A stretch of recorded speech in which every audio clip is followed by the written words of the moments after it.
Worry lines can run deep. With increasing commodity prices, higher price volatility, and rising input costs, America's farmers rely on crop insurance to protect their crops and livestock. Crop insurance, providing peace of mind now and for the next generation of agriculture. A lot of homegrown lamb and goat production. Lots of small operations that are doing that across the district.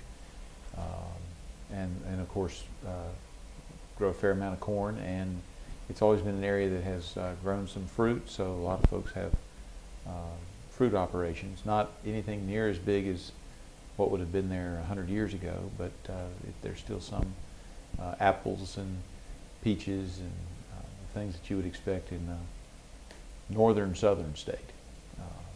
Yeah, it's a lot of agriculture in the district. Sounds like there's a pretty diverse array of agriculture. Are the concerns you hear from your constituents in agriculture as diverse? Well, we do hear a lot of different concerns. Sometimes it depends on what they're growing or what they're doing. The biggest concerns are they're worried about EPA regulations related to streams and rivers and so forth. We have a couple of counties that are in the Chesapeake Bay watershed, but not as many as you might think. When you think of Virginia, a lot of people think Chesapeake Bay, but we also have water that goes to the Albemarle Sound and, believe it or not, the Mississippi and into the Gulf of Mexico. So it is a big area, but those EPA regulations are of great concern. We had a little dust up with the dust regulations. While I didn't get any complaints, I border the 5th District, and Robert Hurt was one of the lead patrons or sponsors of the farm dust bill, and he actually had a farmer who came to him and said that one of the representatives of the Virginia Department of Environmental Quality had indicated that there was a problem with dust on the road, and while the EPA likes to say it's all state action, having served in the Virginia legislature, I know a lot of times what may be dressed up as state action is really the EPA twisting arms or putting a lot of pressure on the local state governments to enact rules that they think are appropriate, and then they end up causing a problem with jobs. And then probably one of the biggest issues that you hear over and over again is the concern that if the death tax comes back, a lot of family farms won't be able to stay in the family, that they'll have to sell the land off to other folks, and that's a concern. And regulations related to the industry are always a problem, and some folks have just decided to let their land not be farmed, as opposed to having to worry about running afoul of some government regulation. Do those concerns impact your legislative goals for the remainder of this term? Well, they do. I mean, I have been a very vocal critic of the EPA. It mostly deals with energy issues, but there's no question that the EPA, every business in my district, and particularly not only the mining issues and the use of coal, which my district's a big coal district as well, but also the way it impacts agriculture. People are very concerned about it, and I think we have to take a very hard look at what the long-term goals of the EPA are. Because yes, we all want clean air. Yes, we all want clean water. But it would be nice when we have clean air and clean water to also have jobs and not live in poverty. And for my district, this is very serious business. And we've already been hit. The district originally was agriculture with a heavy emphasis on tobacco. Textiles, well, we know what happened to that. Furniture, well, we're doing some furniture, but not near as much as we did 10, 15 years ago. Obviously coal.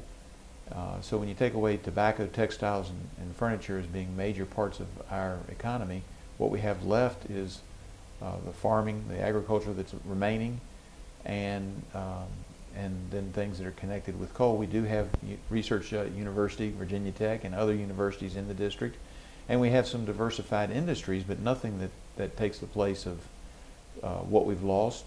And should we lose even more in agriculture, it will be a major economic impact for my district. So anything I can do to improve the climate for conducting business, including agricultural businesses, is extremely important. And I've left out timber.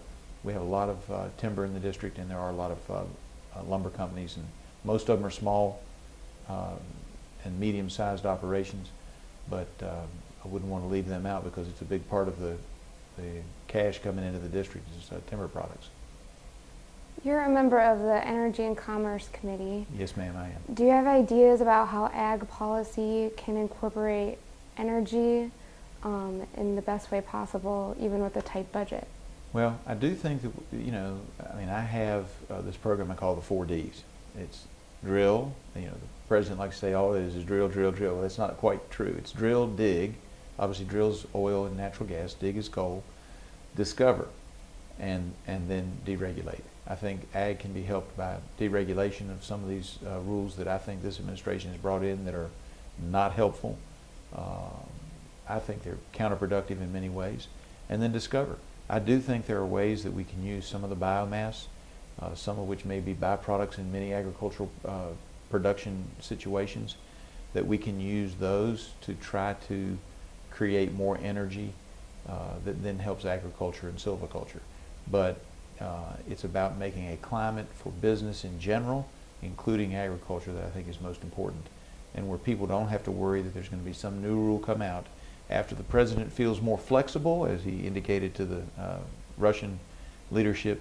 When he's more flexible after the election, I think people are really scared that some of those rules will really impact their farms, and it's making the thought of investment right now is stagnated. People are hesitant to go out and make big investments in their farms because they don't know what's going to come down the pike 6 months from now. You give them some certainty that we're not going to come in and make the operation or the money that they just spent worthless. If they know that we're going to continue to create an environment where they can actually thrive and maybe make a little bit of money, then I think that they will make some investment and will go forward. Most of the operations in my district are smaller operations, and a lot of our farmers in our area have second jobs, or they do a full-time job and come home and do their farming before and after, I should say. They do their other job, and I think that's fairly typical in my district.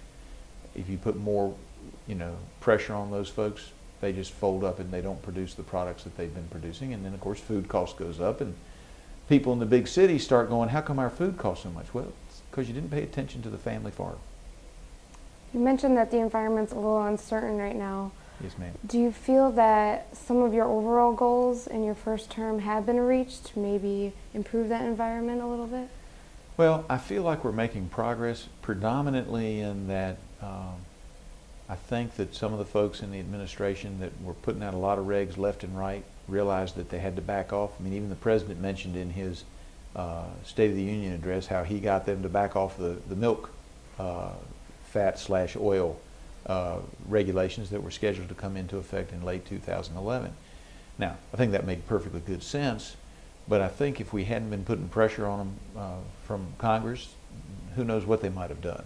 I also think that farm dust is another example where they say, at least right now, EPA is not going to go forward. Now, what they're doing with the state departments is another story, but at least right now they're not moving full scale ahead on those regulations.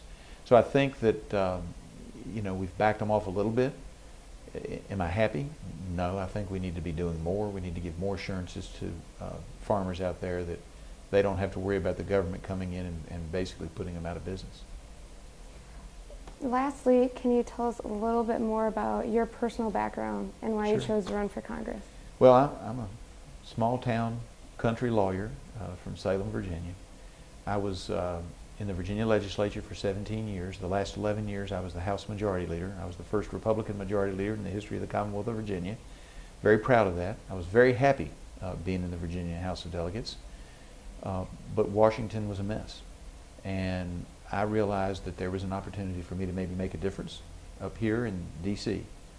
And I have small children. I started late, and I have at the time I was running the first time last year or 2 years ago, I called them the Dr. Pepper Gang, 10, 2, and 4.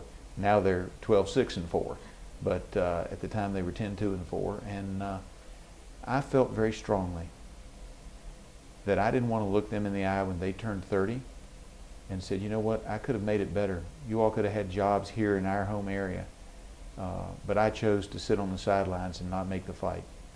So I put all of my political capital on the table and said, let's do it. And the voters of the 9th District were kind enough to give me the honor of serving them. And we're making progress, and hopefully we'll make more progress in the future. But I do feel that it's important that that's the key, is making sure that our kids have the same opportunities we had, and we'll be able to come home to live in Southwest, Southside, or the Allegheny Highlands of Virginia without having to think the only place we can go get a job is Charlotte or D.C. Congressman Morgan Griffith, thank you for joining us today. Thank you.